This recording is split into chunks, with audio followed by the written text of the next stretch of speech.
Welcome, ladies and gentlemen, back at it again. Another episode of the WOTPod starring no special guests, but the best hosts in the world. Obviously, me, Jalid, and Curtis right beside here. We're going to be doing this together.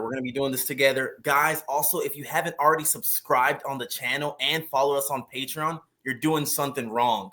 The link will be in the description. If you don't do it, you won't freaking pass your ASCs. Knife hand to the camera. All right. You're not going to pass them without subscribing to the YouTube channel.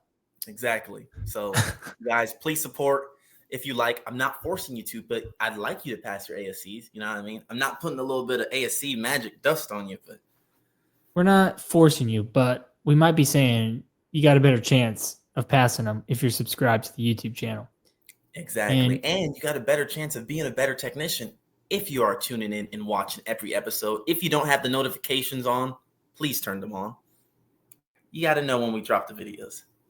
Yeah. If you know, you know. You're just going to be better off with the notifications, with the subscription. I mean, if you like the video too and you comment, I was guaranteed, like, you're going to pass 100% on that ASC. All 8, at least all 8. Exactly. And you might even like have a good day at work the next day after you watch our videos. Like one of them, you might have like a 15-hour day. Unlike me, who today I decided to, work on 4 cars and get 8.6. So. I can't say I had too much of a better day myself. I worked on. It's some days are not. They're not wins, you know. Some days are. You work on a couple cars, you walk away with 2.7. You know. Maybe tomorrow's better. 2.7. Now that is what I call a flat rate dynamic. Yeah, the flat rate dynamic schedule. I don't know, the flat rate dynamic pay. That's the bad days that everybody's scared of. That's the days that people even say a guarantee could save you. But I'm pretty sure you're gonna make it up tomorrow. You probably did some diagnosis. Well, you know, we're recording this Thanksgiving week. So it's definitely not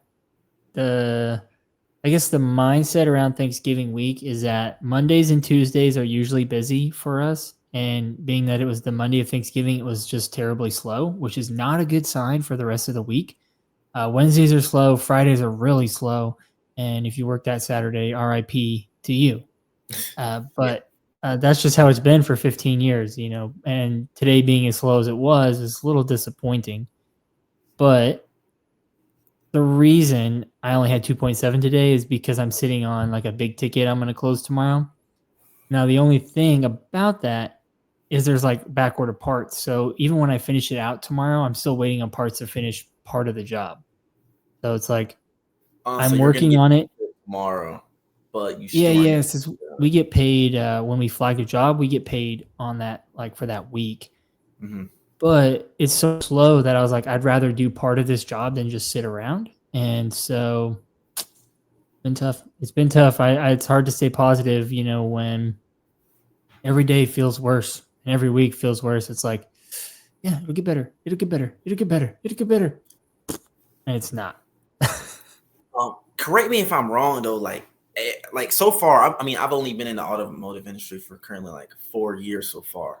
But like every year, like we have these seasons where it's like slow as crap. But then like every year I hear the same thing from certain people, like, bro, it's never been this slow. It's never been this slow. Like, do you feel that way? Do you really feel like this year has been like the slowest of your career, of your 15-year career? All right. So I may have talked about this in an earlier episode, but I feel someone said something online. I don't even know who it was, but so COVID was about 4 to 5 years ago. That puts your average car coming out of warranty around right now. And so what I'm hearing and assuming is that during COVID 2020 and 2021, when cars weren't being bought, when people weren't driving, we're seeing that slow traffic from those cars not being purchased. Now, we all know that in the end of 21 and 22, 23, we were selling cars like crazy. So I would be hopeful to expect that in the next year or two, we're going to see just a off the walls amount of cars. Now, I don't know. I would only assume that. But if you go back before COVID, so in 2018, 19, and every year before that, it was always for me one slow year, one busy year, and slow year being about what it is now. So we would sit around on our toolboxes, flag 40 to 60 hours, and that was fine. That was normal for working a 5-day work week. That was normal. And then we would have a busy year where it'd be like, okay, cool, we're hitting that 80 to 100-hour weeks. And so for me, it's unfortunate because, well, I guess not just for me, but for technicians who have only been in the industry for 5 years or less, they're not used to this. But before COVID, this is how it was. It was like it's slow, and I think that is my assumption for why it's so slow this year. Is because we're seeing those cars who are the less cars coming out of warranty, and it's just a slow year. And so I'm hoping next year will kind of spark up. We probably won't see it busy until March. That's usually when the busy season starts. Because holiday season, as you know, is people are gearing up for Christmas, they're gearing up for traveling, and we might see those like travel inspections. But other than that, people are they're just packing in for the winter, packing in for Christmas. So. Yeah, I mean, they're not trying to spend like freaking $10,000 on a repair and then forget, their grandchildren or children's gifts and stuff. So I completely understand them on that, even though car safety is important. I mean, you want to be able to hit the brakes and the car brake. You want to be able to stop and the control arms don't go kunk kunk, you know what I mean? But, I do understand that part of it because I'm doing the same thing. But I mean, I see you're speaking facts. You're speaking facts on that. I mean, I just hope, I guess we all hope, God willing, that it does improve later on down the line as well. I mean, I feel like really like the end of the world. It feels like the end of the world, but it's going to get better. And it just is so hard to see that now. Yeah. For Toyota on our side, I feel like one of the biggest things keeping us afloat is like, dude, we are having so many recalls. Like, it's coming out of like just recalls falling on top of recalls, like in TSBs, warranty TSBs fall on top of warranty TSBs. Like we have so many brake TSBs on Tundras, Land Cruisers, Sequoias. Like, dude, they're coming hot. And then we have a bunch of recalls, radio updates on Tundras. They pay 1.7. Literally, it's the chillest campaign ever. Like literally, just grab a flash drive, download into the flash drive, put it in the radio, literally sit in the car on your phone for 1.7 and you're just chilling. Or you can if there's a bay open, grab another ticket and work while you're earning 1.7, just getting bread.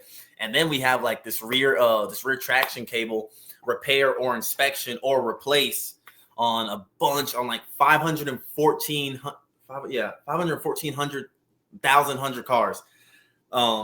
And they're like RAV4s. They're all hybrid vehicles. And it is like, bro, it's gravy. It's like 1.4 to 1.7 for the repair. And then like to replace it, I mean, it could be like 6 to 9, bro. It's gravy, bro. It's gravy. But I mean, at the same time, we taking the entire time. Like we ain't finishing it like super quickly. It's like, it's good work though. Yeah, we haven't had like a good sustainable recall in like this year. I think we've had one, and it's not even like good. It was okay. But other than that, it's been software updates, high voltage stuff, something that doesn't really pay a lot and doesn't get a lot of cars in the door. So you can do like, inspections or upsells. So I think for us, it's just been, we haven't had that, and it's been really bad. That's good for the manufacturer. Huh? That's good for the manufacturer. Well, I mean, yeah, I guess. But not y'all. I don't know. I made a post the other day on LinkedIn, and I was talking about how manufacturers too often and more recently are seeing technicians as a expense where they can cut costs, being like reducing warranty time, kicking claims, instead of, technicians grumpy about warranty, and I'm sure warranty's grumpy about technicians. It's like we need to I think we need to go back to the drawing board and see how can we work together rather than work against each other, because we're upset, they're upset, they don't want to lose money, we want to make money. And so I don't know the solution except for having like a good long conversation, but I just don't see a world where it gets better before it gets worse. It's kind of, unfortunately, we're kind of just butting heads all the time, and they want to save money. I get it. They don't want to spend money. That's extended warranty. That's warranty. That's a customer. That's everybody. So I'm not sure. It's tough because even I think you said it a couple times ago that all data is lowering their times, and it's like, okay, so like what are we doing? Everyone's lowering times, but the technician's ultimately the one suffering because we're being better at our job. Doesn't make any sense. Yeah, I mean, it's like you're punishing people for being too good instead of rewarding them. You know what I mean? It's also goes back to like the MDT people, like the master diagnostic technicians for Audi or Toyota in my case. Like you reach that certification level and then you kind of get rewarded / punished with a bunch of trash warranty stuff that, that's why some of those technicians are hourly, like they're on a salary because like they're not going to make time. But I mean, you want to be rewarded for like getting up to that status, but I mean, that's just not how some shops are ran, and that's not kind of how the industry treats you at that certain certification level, which kind of sucks. I mean, the certified technicians, like the entry level technicians, get all the gravy, while the ones that have been there, for a long time, don't get nothing. Well, yeah, that's kind of that's most shops. I'd say I'd be willing to say that's more shops than it's not, and it's exactly for that reason. Is the dispatcher or the foreman or the whoever's handing out tickets is giving the harder tickets to the more certified people, so they're making where they might be making 40, 50, $60 an hour, but they're only flagging 40, 50 hours when the guy's making $30, $40 an hour can make 100 hours, and so it's like it incentivizes people not to get certified, and it incentivizes people to cherry pick tickets and play games with dispatch, and it's like I've done it. I'm not gonna lie. I'd be lying to say I haven't played the dispatch game. There's a whole strategy to it, and I feel like you have to, and it's unfortunate because when it's slow like this, if I'm playing the dispatch game, that's screwing the guy next to me over, and it's hard because I feel bad, but also I gotta make hours because I gotta get paid. And if I take a 0, he gets paid, and if he takes 0, I get paid. And it's like, why does it have to be like that? That's why we that's like what solves that is really just workflow. Like everybody wins if there's work coming in. It's when there ain't work coming in where everybody starts getting salty. Everybody starts saying, what the heck? If the dispatcher doesn't dispatch well enough for everybody to get an even cut or somewhat even cut of the cake, bro, people are going to be choking each other's necks out trying to kill each other over the fact that, I don't know, some person got 20 hours today while someone else got 7. They're going to be like, bro, luckily in our shop, we try to keep it real. Like there's this one technician, his name is Axel. Shout out to Axel. He's a beast. Like, bro be L'ing his number. Like we use CDK, so it's like L and then your number, and then that's how you locate a job in our dispatch. Yeah. He be L'ing his number like crazy. Like like really, I'll walk past parts, and then I'll see like something gravy sitting in there. I'll be like, ooh, spark plugs. Like, let me go try and get it, or let me go try and give it to my apprentice. Nah, brother, Axe already got that thing in his bay, or he got another car in the other bay waiting. So like, I'm telling you, he's smart. Like, that's how you got to do it. And like you said, it's like when it's busy, no one really cares. I mean, it's not as much of a sore subject. Yeah. But it's been slow this year. It's been really slow this year, and we all have social media, so it's more out in the world. It's more being talked about, and technicians are getting fed up with it, and it's unfortunate because, I mean, there's no because. It's just 10 years ago, this would never be a problem. You just deal with it because it's slow, but we're getting to a point where, okay, let me ask you this: if it's slow and technicians on full flat rate, who takes responsibility for the technician not making any money? Who voices taking the responsibility, or who actually does it fall on? Like, well, it's like if a technician takes home 20 hours a week because there's no tickets, no work, does that technician have a right to be mad at the dealership because they're not supplying enough work? I do believe so. Like let's say, luckily our shop is transparent to say, hey, we're only like this month we only have 1,100 ROs. Like we're barely gonna hit 1,100 on a month where we're like all doing smooth. We're gonna hit like 1,300 to 1,400. So we're obviously down. We're down big. Yeah. So our service manager understands like one of the technicians isn't gonna have a good month. One of us, the weakest link, is gonna show today. This month is gonna show that he the weakest link or she the weakest link. And they try to talk to us and be like, hey guys, look, man, it's gonna be slow. I'm gonna try and get some, like, I don't know, used cars in. If there's an overflow for the used car technician, try and help you guys out, try and dispatch accordingly, try and help everyone out, everybody try and be a team.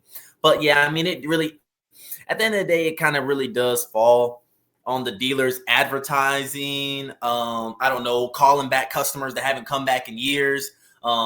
It's just really like, I mean, when service advisors aren't really doing anything, they should be calling people saying, hey man, you haven't come in 5 years. We have a coupon. That's how like they've been trying to get them in our door. We have a freaking 10% coupon, I don't know, 50% off on an oil change. We just got to get them in the door. We just got to get them here so we can try to sell, so we can try to do a multi-point inspection video. And then they're like, oh man, 5 years ago, there wasn't any multi-point inspection video. This is so cool. Thank you very much for showing me all these things. Now I'd like to buy things. So it's really, it falls on the service manager. And of course, the dealers want to try and help the shop out and bring, money into fix ops. Like even our parts department was saying, hey, we're having a rough month. Like, I mean, yeah, if service having a rough month, y'all having a rough month, because who is the biggest purchase? Who's the biggest buyer for parts in a dealer? Yeah. Service. So like, yeah.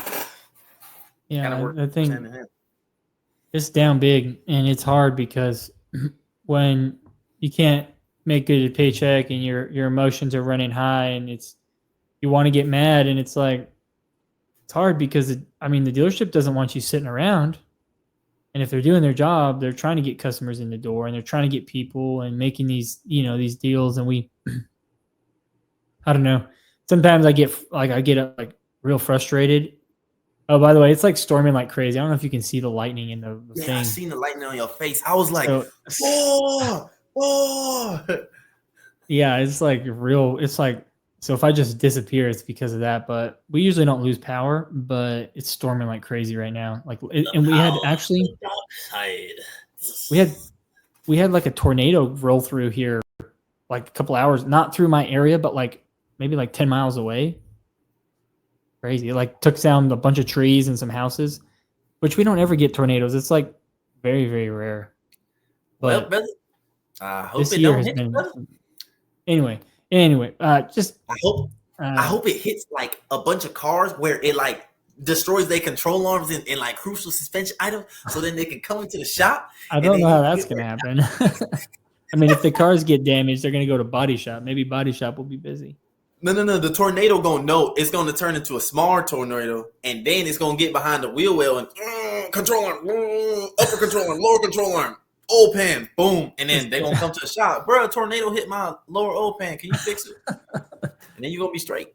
Yeah, it's gonna just suck the coolant out, make those cars overheat. yeah, exactly. See, we're already coming up with ideas. Please. Nah, I'm playing. But I don't know when it's gonna pick back up. It's gonna pick back up eventually, and then we just gotta stay prepared and mentally focused to be able to readily work on a bunch of cars at a time again when it picks up. And that's where you kind of keep your mental health in a good situation. September was mental health month awareness.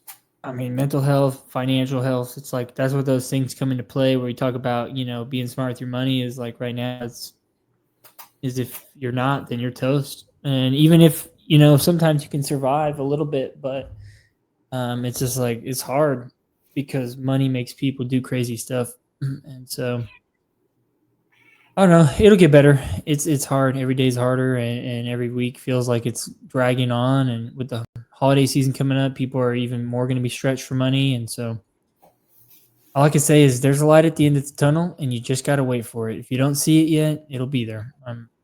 If you want to leave, find a new job, find a new dealership, find a new career, I mean, That's cool, but I think a lot of dealerships are slow right now. A lot of brands are Yeah. slow, and so you just got to stick it out and look for that light. Yeah, you gotta look for it. Ain't that right, Timmy? You gotta look for the light. He's like, get the heck off of me. Yeah, this is my beautiful little kitty. I don't know what she doing. She being bothersome. But I mean, a lot of shops. I don't know. It's around my area, bro. I feel like we low-key been slower than other shops. I don't know. When some of my boys from Lexus, they be talking, oh, I got 80, 90 hours this week. I'm like, bro, what? I'm happy. Like literally last week, I was happy to hit 56 hours. How many hours did you hit last week? I worked 4 days. How many days did you work? I worked 6 days last week. Yeah. And I ended with 70 hours. Dang, 11, bro. So it was 12, really, that's tough, bro. I ain't even gonna lie to you. Yeah, the week before I did 90. No, I did 99 the week before, so like it was a good week in there. And I only did like 5.5 days. We did 5 days and then went in like a half a day, and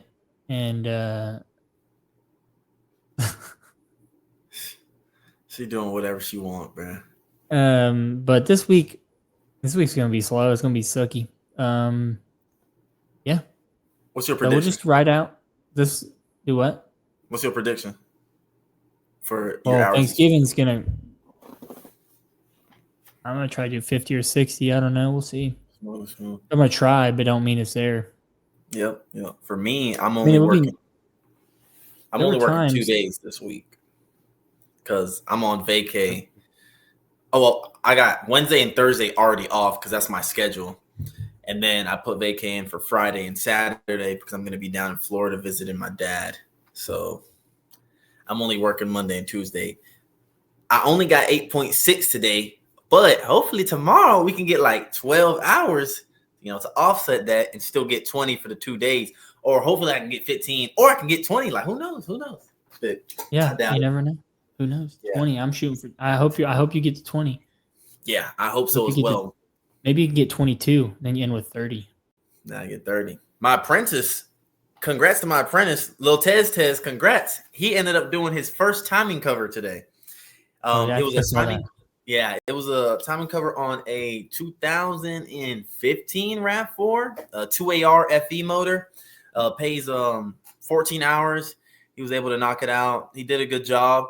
I mean, of course, I helped him a good amount. I mean, it's his first one, and I ain't gonna leave him out and hang and dry. It took him 9 hours.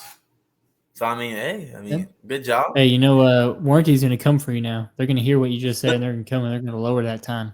No. It was customer pay. So, they're lowering it. They're going to come for you. Dude, these guys are vicious, man. The warranty time is 9 hours. So, hey, he did it right there. He was right on. You know what I'm thinking? So, all these all the brands that have these warranty times, they know which technicians are flagging the most hours. They know which technicians are getting the closest on warranty time, right? They have all our numbers. They see it all through the dealership. Yep, all these audits, all their tracking. So my idea here would be find 10 technicians in the country, maybe 5, that are really doing good. And why don't you bring them on to the brand and be like, hey, can you help us set warranty times for the future? Not necessarily to go back and reset warranty times. Like if you already set the time, let it sit, let it be there, right? But for the future is whatever the procedure is to set warranty times, you have these guys in the shop that'll do the repair. I think they do it like 2 or 3 times and they take an average of the time and that's warranty time. Okay, so if you want to invest something like that, right? Yeah, maybe it's like invest in the technicians that are going above and beyond, give them a career path past the shop and say, hey, we want to bring you on to help us with warranty times, to help us with technical stuff. And even if it's like engineering, maybe it's not just warranty times, but like if you have overachieving technicians, I don't know, there just needs to be something more than moving up to the dealership, because not everyone wants to do that. Yeah, nah, I feel you. I feel you. I mean, that's where I mean, teaching comes in. That's also where, like, I mean, shoot, like, Wayne Bridges. I mean, teaching the dealership, he did that, or teaching offsite at a campus, or college campus, or something like that. Um, I also feel like, I don't know. Sometimes the overachievers be messing it up for the rest of the people because they strive too high, especially on warranty times. I mean, I truthfully don't know one overachiever that doesn't beat any type of warranty time that they make. I'm gonna speak the truth. so that's their fault? No, you Who's gotta you like, gotta know when to hold back because, bro, Timid, I know you didn't. Oh man, the cat might have to go. Get off, Timid.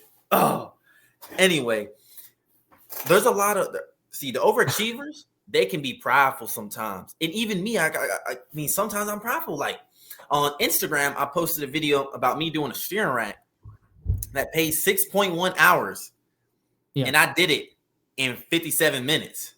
Like, and I posted it. Like, we can be prideful sometimes. I mean, we're proud of our work, but then there's gotta be situations where you can't be prideful, and bro, like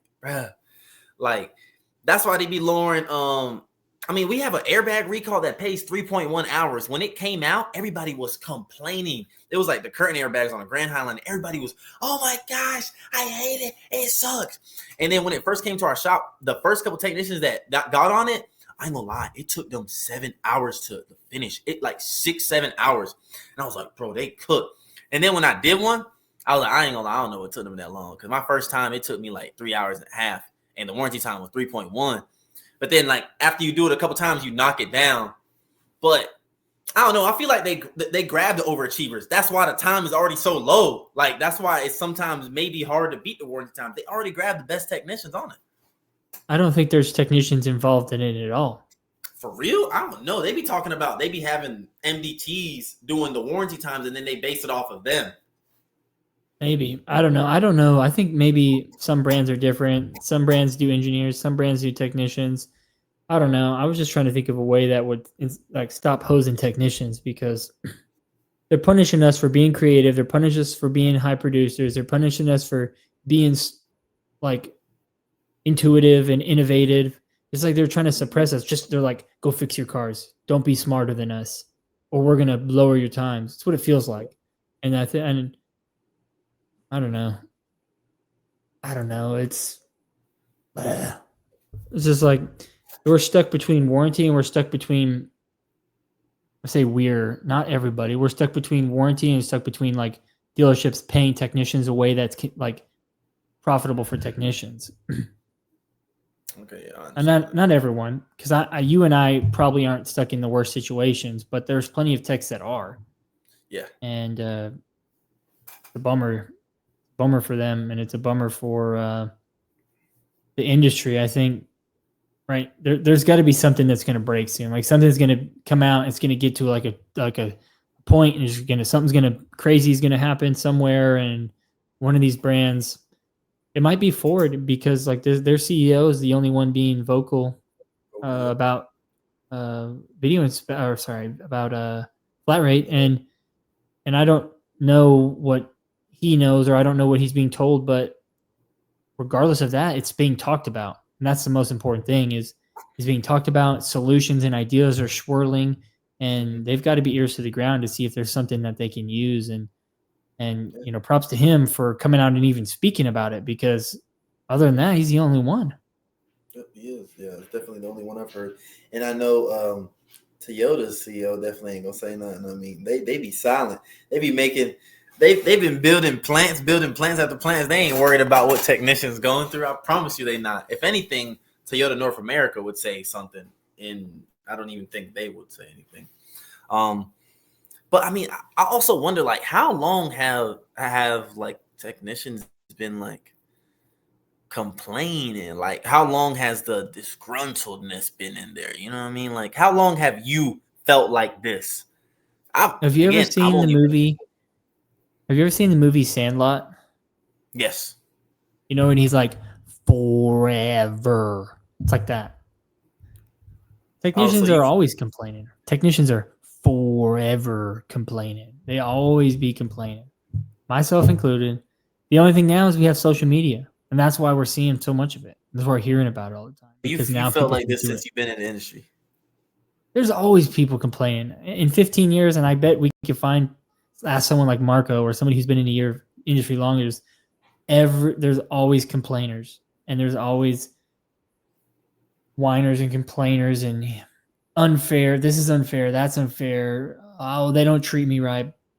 Blah blah blah. Like, I think what Marco said is, he brought up a good point, and sometimes I get hesitant to say it, but I mean, there's going to be those people in life that are always complaining, that are always being, saying that things are unfair, that are always, the victim in the situation. And those are also some of the people who are going to be most vocal on social media, the ones who feel like they're always being like treated improperly. And then that's the same thing why the ones that do well on flat rate keep their mouths closed, because they don't want to be attacked.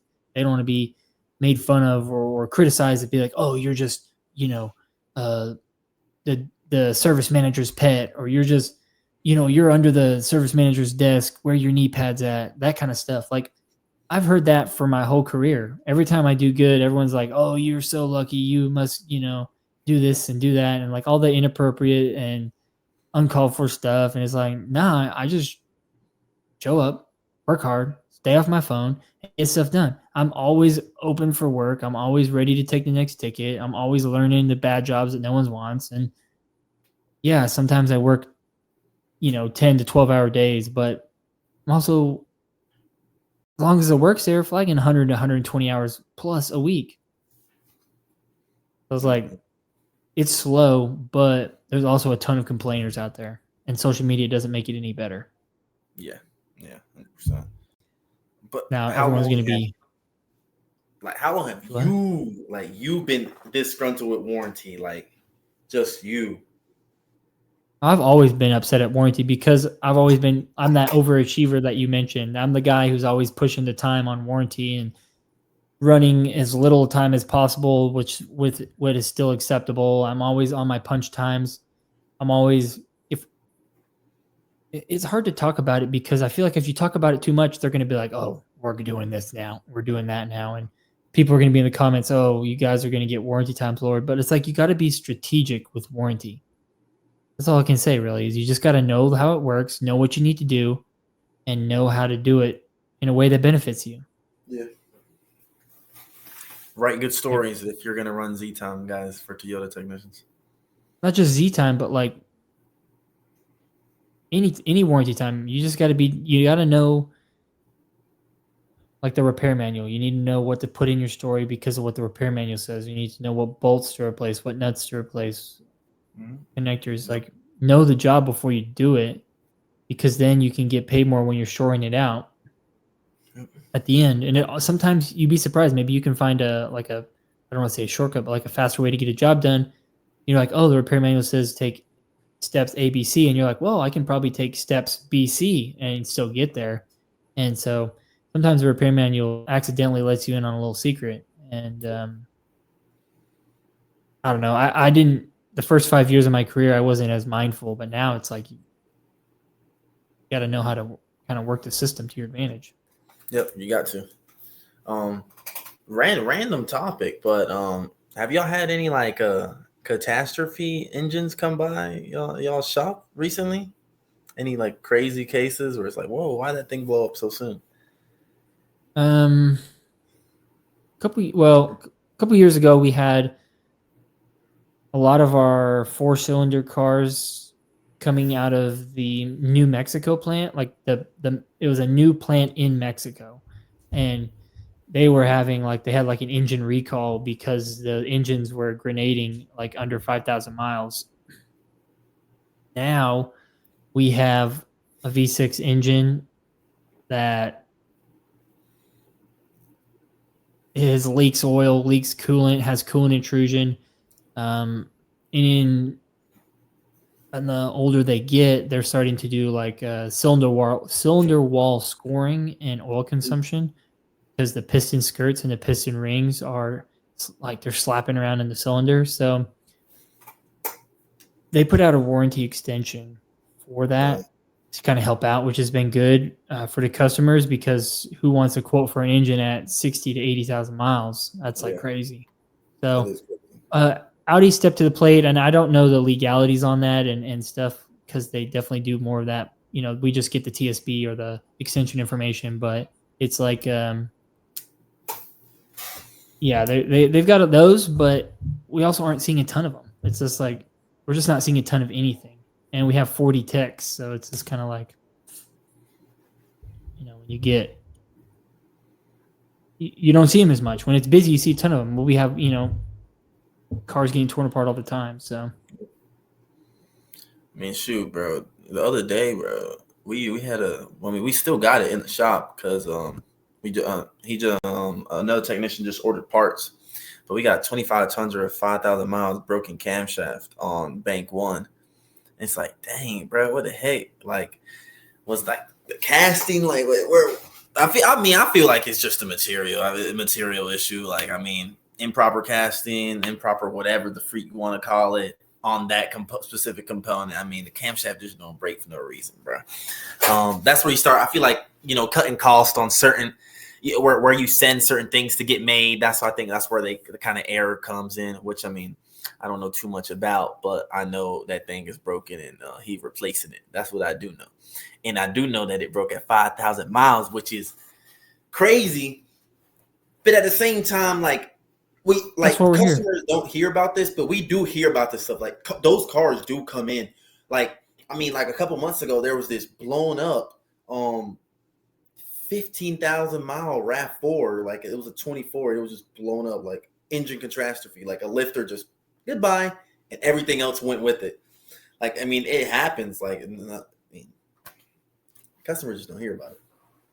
Yeah, I mean, it's like, sometimes friends or family will ask me like, "Oh, how reliable are Audis?" And I'm like, "I work at the dealership. I see all the problems." If you ask me, I'd say it's hard to say because I see every problem on every car. Like, they're fun cars, they're cool cars, but you're asked, like, I could find a problem with every one, and not that that's bad, but that's just my job. Like, we see all the bad cars. I mean, It's yeah. like, You don't go to a doctor because you're healthy, bro. You go to a doctor because you're sick. You like go to the doctor. Which one of my body parts is okay? Like, where is like, oh, something's wrong. You gotta check them out. Yeah, well, I mean, people ask me Toyota. I mean, yeah, Toyotas are reliable, but I will say, like, I mean, like they'll say they're specific Toyota, and I'll be like, well, it comes with this, and I'll be like, but I mean, the engine gonna keep on going, the transmission gonna keep on going too, if you keep on driving it. Like, now, if you give me a Toyota CHR, well, I might tell you, man, 80,000 miles to 100, that transmission gonna go kaboom because it's a CVT. And it ain't gonna be moving no more. That car is made in Turkey, so I don't even classify that car as a Toyota. I'd be like, that ain't no Toyota because that car is just like, that's the Toyota you got, brother. It's not reliable, bro. Water pump leaking, timing cover leaking, which is fine, but then the transmission, you can't go nowhere. It's either a bearing, a roller bearing is gonna be making the craziest amount of noise because I tore one down one time and I was like, oh, that's what's making the noise. And then what else be going? I mean, wheel bearings, that's not even like, I mean, I've done a bunch of them on CHRs. I don't know what's wrong with CHR, but there's nothing wrong with it. Just in total, like the whole car. Y'all got some hydrogen cars coming out, right? Yes. Which ones? That'd be cool. I didn't even pay attention to it. I'm gonna have to help on TIS and read again. Bro, has your internet, like, has your repair manual website been going down? Ours, TIS, has like been messing up the whole past week. No, it's been all right. I mean, our 2-factor authentication, like, steps we have to take, those stink all the time. But no, the repair manual stuff has been fine. I hate 2-factor authentication, especially when it goes through Microsoft, bro. Because one time, I mean, like 2 years ago, it went through Microsoft, and then I got a new phone, but I traded my own phone in. So, like, once I traded it in, try to log in through work, it was like, you have to get the 2 digits off your old phone. I'm like, yeah, that's not happening, buddy. It's cooked.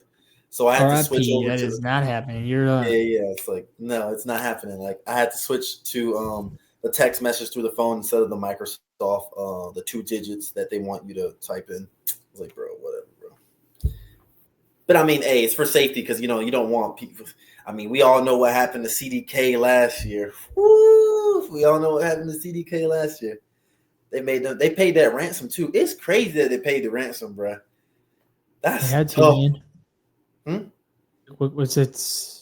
They had to. It's like, what can you do? You got thousands and thousands of companies breathing down your neck because they're losing money. And it's like you're going to make the money back, right? It's like, what's more important, your customers or the money you're paying? And unfortunately, they had to do that. It's not a good situation, but it just kind of keeps you. It's like a reality check that says like nothing's safe. The internet is not a safe place. Your information's not safe. Your data's not safe. The company website, all this stuff. I mean, there's firewalls and this and that, but people can get through it. I mean, CDK is no joke, and I imagine whoever hacked it they weren't playing around. I know, right? It was like, I ain't backing down, brother. You're not getting it back till you pay me $9 million. I said, dang. I said, brother, like, I don't even know if it was $9 million. I think it was more, but I would have asked for. I feel like you should have asked for more. You just hacked CDK. They got more than $9 million stashed around. Yeah. See, CDK making bread, bro. I need to ask my my service manager how much the dealership pay for CDK for a month or like a year. I need to ask, bro. It got to be like, how much you think? I don't know. It probably depends on the amount of computers. They probably pay like a per portal, per station fee is what my understanding is. Like depending on how many computers use CDK and then what type of access they have is going to depend on how much that they charge. Because you might have like a different access for like a manager than you would a technician or a parts guy. True, or so I imagine it's something set up like that. Like, hey, we have 100 computers, 10 of them are managers, 50 of them are techs, 10 of them are parts, stuff like that. The cashiers or whatever too. They're like a suite version. I'm sure it's millions of dollars. I'm not a couple 100,000. It's no joke. You spoke about parts, and I just wanted to throw out some technician propaganda. A technician can turn into a service advisor. A service advisor can't turn into a technician. A parts guy can't turn into a technician, but the technician can become a parts guy. Don't forget, y'all. The technicians can turn into anything, man. There's technicians that are service managers. There's technicians that, have become GMs. The technician can do it all if he wants to. And the service advisor, or if they're given a path to. Yep. Service advisor, on the other hand, the service advisor can be an AI agent. That's about really it. Now I'm playing, guys. There's AI. Hey, I saw this survey on LinkedIn, and it said, "Who has the harder job?" Just said, "Who has the harder job? Technician, service advisor, or manager? Whose job is harder?"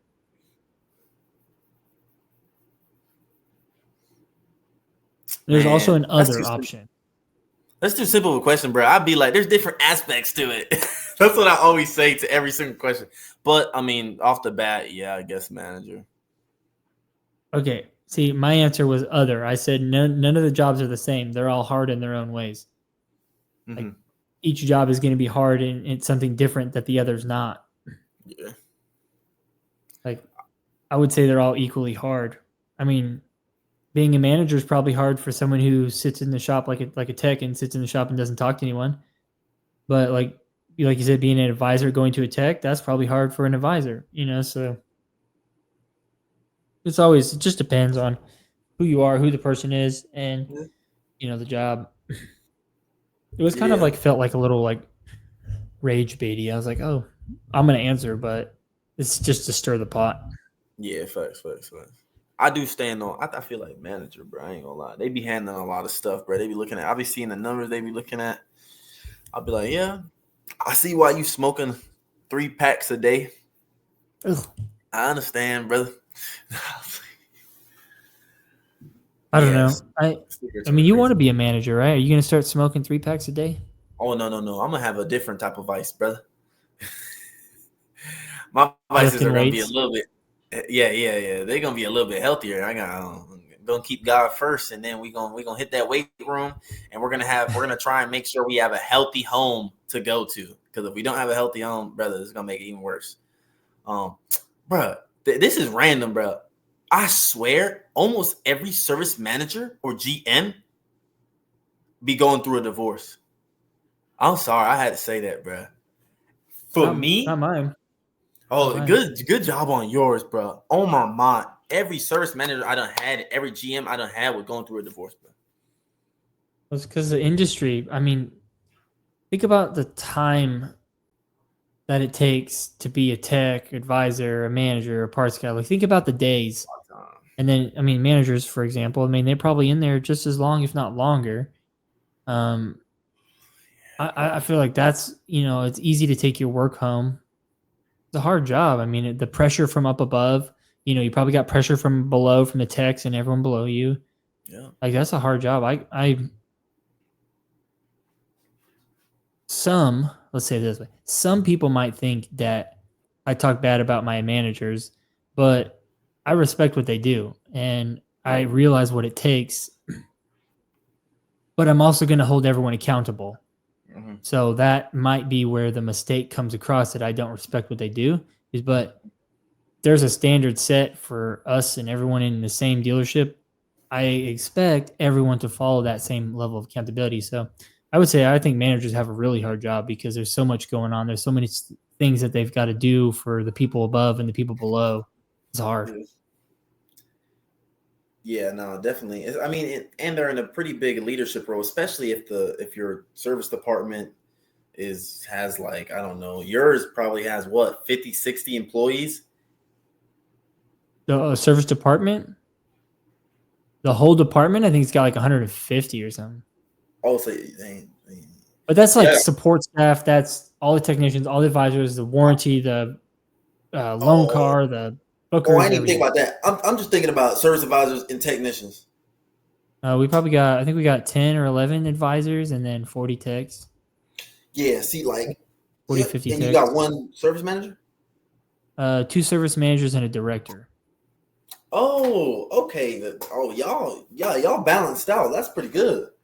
I mean, I wouldn't say that they're like, oh, we have a manager for the techs and a manager for the advisors, but we kind of do. We have like one manager that more kind of specializes in the shop, and another one that's more specializes in the advisors. But they'll do both, and then we have the director, which is over everything. No, that's pretty good. That's a great way for the service department and the GM and even every service manager manage stress and to I mean to cover all their bases and have one person to kind of answer to, the service director. I mean, that's pretty good, bro. Yeah, they got to figure it out.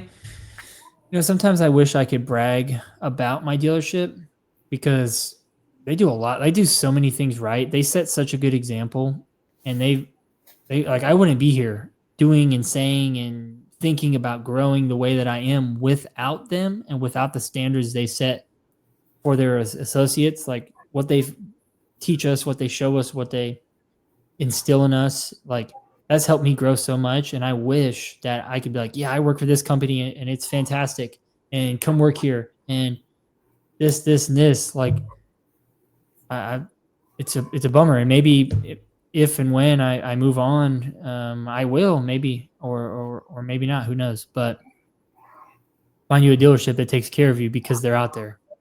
I'm on flat rate. It's slow. It sucks. Yes, but they take care of us. Like, they've got Christmas bonuses coming up. They've got tech appreciation coming up. They've got all that stuff. So, like, it's about, we might not be making a ton of hours per week, but we're about to have like a good December of like appreciation for technicians. And it's like, just, the companies are out there. Yep. Be a friend. I was like, be a friend, tell a friend. Bring your homies. Tell Yep. your homies. If you find a good dealership, like, yo, come work at this shop. This place is awesome. 100%. Yeah, I got my Christmas bonus coming up, bro. I cannot wait. And I'm openly again trying to freaking buy a home. I just refiled for my VA loan. Like last year I had filed for it, but then I kind of grew like disillusioned with the rates and the way the market was talking about the economy, and I was just like, man, home prices are going to kind of go higher right now. Interest rates are dropping, and I mean, home interest rates also kind of dropped as well, mortgage rates. So like I'm looking openly again, and I'm planning within like the next year to like buy a home and stuff. So I mean, I'm looking forward through the Christmas bonus because brother, that's money that I'm gonna save, and God willing, hopefully someday put towards the down payment or somewhat of the closing costs. Yeah. Well, that's really good for you, and you're setting a great example because, I mean, you're 23 years old, 24 years old. Yeah, I always forget it's 24, right? 23. Okay, 23. It's like the.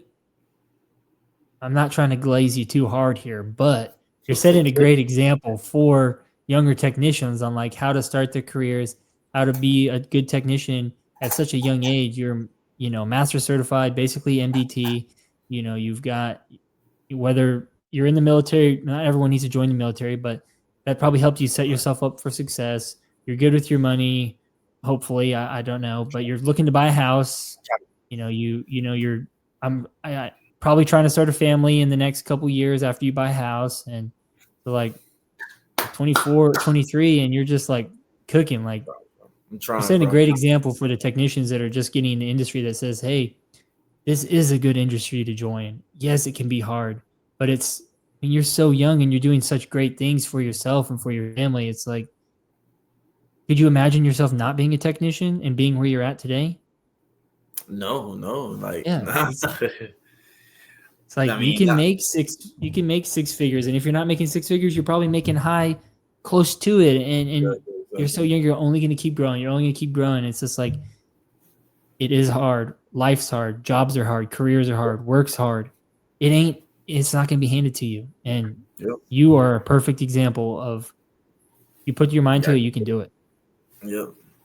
Thank you very much, Curtis. I appreciate it. And Yeah, of to course, man. whoever's I mean, watching, yeah, thank you. And to whoever's watching, guys, go get it. Go get it. Strive for greatness, like LeBron be saying. Strive for greatness. LeBron's so funny, bro. But yeah, guys, work hard. Number one, work hard. Number two, work harder. And number three, work harder than the last time you worked. So that's what you got to number do. 4, subscribe to the YouTube. Exactly that. And the Patreon. Don't forget the Patreon. That supports us, keeps us afloat. Maybe we'll get some merch out there before you know it. Facts. Some WOTPod Star Wars merch. merch, because I mean it is the way of the technician. So I mean, Not too Star Warsy though. They might come after us, and we can't afford that. yeah, so. facts. George Lucas, please no. Disney, no. Nah, never. Just we're gonna call him Emperor Palpatine. What? Nah, I'm joking. I'm joking. Copyright. But yeah, I don't know. I think times are gonna get better for everybody watching. I mean, last week was a good week for me. I had 56 hours. My apprentice had 52. So, I mean, that was a good week for me. I took half of his hours and it ended up being towards like 81 or something. So I'm chilling. It's a good week.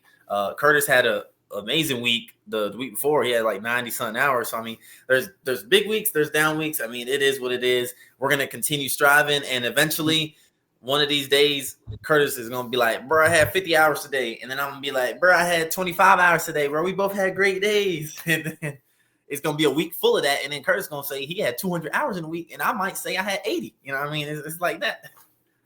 Yeah. But I miss those days. Yeah. I hope those days are soon. Do what? What's the most hours you flied in a week? Is that I've done 200 before. Yeah. But I mean, I've also like done more than that, but it was through sandbagging a little bit where I carried over some work. But we won't go too much into that because I don't need to be anyone getting on to me, talking to me because they bro, I miss the days where I had endless amounts of work, 15 cars to my number. I had 2 bays running at all times, working even on 5-day weeks. I would be killing it over 100, 150 hours, just work all the time. It was crazy. Those were the days. Facts. I hear you, bro. Yeah. Well, guys, thank you everybody for hopping on to another episode of the WOT podcast. Timid just fell on the ground. I kind of just threw her off with my head. But thank you very much, guys. Guys, please like and subscribe. That's how the way you're gonna support our channel. And please subscribe to our Patreon as well. Please follow our individual Instagram accounts. It's all gonna be in the description below. You know where to find us too. We're both pretty popular automotive influencers. But guys, we will see you next time.